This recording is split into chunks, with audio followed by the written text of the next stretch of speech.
আজ 3 জুলাই নিফটির এক্সপায়ারি রয়েছে।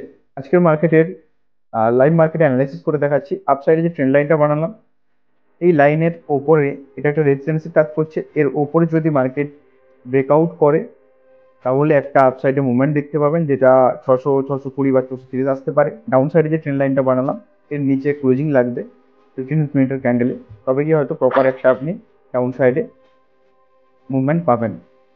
তো এটা অবশ্যই ফলো করবেন, না হলে কিন্তু আপ সাইডে এবং ডাউন সাইডে আজকে সেরকম কোনো মার্কেটে মুভমেন্ট আসবে না। এর মধ্যেই মার্কেট সেভ হতে পারে। এবং যদি ছোটোখাটো মুভমেন্ট নিতে পারেন তাহলে যে সাইড লাইনটা বানালাম, সাইডের যে ট্রেন্ড লাইনটা বানালাম, এটা যদি ব্রেক করে নিচে আসে তাহলে এখানে একটা ছোটো কিছু আপনি পেতে পারেন। তো এটা আজকে লাইভ মার্কেটের অ্যানালাইসিস, সে কারণে রিকোয়েস্ট করবো অবশ্যই ফলো করুন রেগুলার বেসিসে। এবারে লাইভ মার্কেটের অ্যানালাইসিস ভিডিও আসবে।